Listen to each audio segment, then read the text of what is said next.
All right, are you Ahmad LeBlanc? Yes, ma'am. And Mr. LeBlanc was previously in court, entered pleas of true to counts 1, 2, and 3 in a motion to adjudicate probation for possession of a controlled substance, a first degree felony.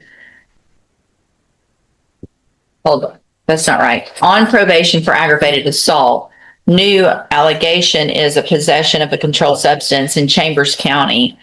And I've received the updated report. It was unagreed. Have you both had an opportunity to review the report? Defense has none. Have your any additions or corrections to the report? None from defense. Only any additional that Ms. Shagwa may have from the probation department, Your Honor. And is this the one I believe Chambers County rejected the charge? January 28th, Your Honor. Okay. Or refused it.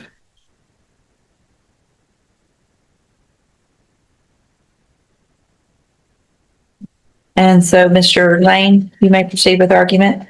Your Honor, we are asking the court to continue Mr. LeBlanc on probation. He's been in jail in this last time for about 58 days. He did test positive because he had smoked marijuana before he surrendered. He lives with his mother in Baytown. He has no children. He is working at Palmer Distributing, has been employed there for a while and working a forklift. He does do online classes with Southern New Hampshire University for computer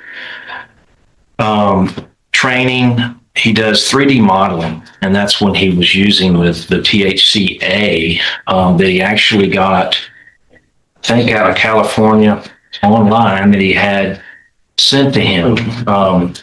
He's done his community service hours. I think he's done 433 out of 400. I believe he's paid all of his fees. This was his only hiccup.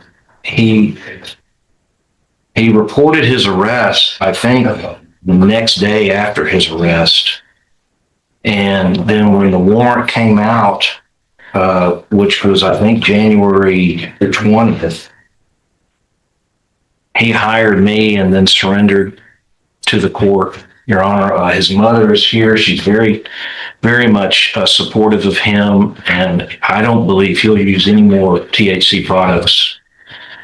We are asking that the court, there is another plan to extend him for a year, drop program, and another drug assessment, and we would ask that the court follow that alternative.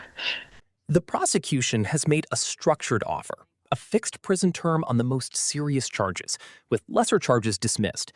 Legally, this is significant. It limits exposure and provides certainty. By rejecting it, the defendant is choosing to face trial, where sentencing is no longer controlled and could escalate dramatically if a jury convicts. The judge carefully ensures the defendant understands this, because once rejected, that offer may not return. This is a calculated gamble, and the stakes are extremely high. Ms. Malfino? Judge, obviously the underlying offense involving a weapon is concerning. However, it looked like it was an issue amongst individuals who knew one another, probably involving some young women as well. Mr. LeBlanc does not have any criminal history. I hate to see him have felony, but he's also exposed to quite a bit on a revocation of this probation. I would defer to whatever Ms. Shagwa has to add, but I would ask that if he's continued, Judge, that he be extended and possibly have something a little bit more intensive than just the drop program. Anything to add that's not in that updated report from probation? No, ma'am.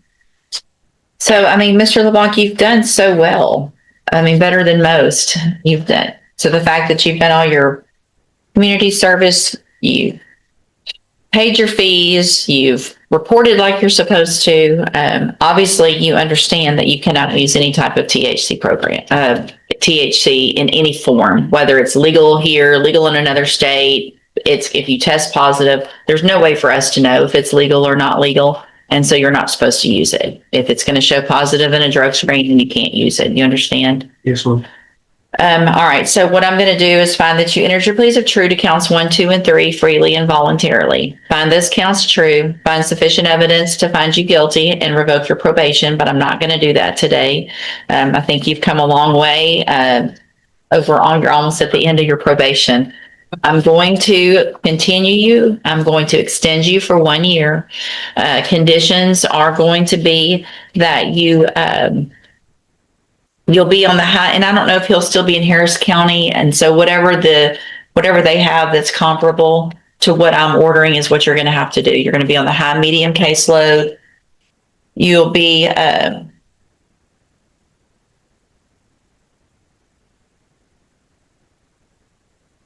you'll be required to enroll in and pay for it and successfully complete the Texas Drug Education Offender Program.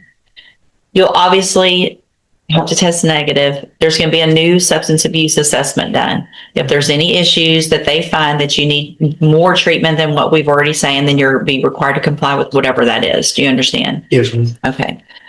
So this was an agreement. So you do have some rights to appeal. You can talk to Mr. Lane about that. And I need you guys to sign this, Mr. Lane, please. But you'll be released, and the first thing you do is go to probation and make sure you get everything taken care of like you're supposed to, okay? Yes, ma'am. All right, good luck to you, sir. This hearing captures a critical pretrial moment where legal rights, risk assessment, and personal judgment intersect. The court begins by confirming the defendant's competency, relying on prior evaluation findings to establish that she is mentally fit to understand the proceedings and assist in her defense. That step is essential. Without it, none of the decisions made in this courtroom would carry legal weight. From there, the judge outlines a series of charges across multiple cases, including serious allegations involving a peace officer and additional controlled substance offenses. Each charge carries its own sentencing range, but collectively, they expose the defendant to a substantial period of incarceration if convictions are secured at trial. The court then transitions into one of the most consequential phases of any criminal proceeding, the plea discussion. The prosecution presents an offer that consolidates the most serious charges into a defined sentence while dismissing lesser counts. This type of structured agreement is common in complex multi-charge cases. It reduces uncertainty for both sides and avoids the unpredictability of a jury trial. The judge takes care to ensure the defendant fully understands the terms,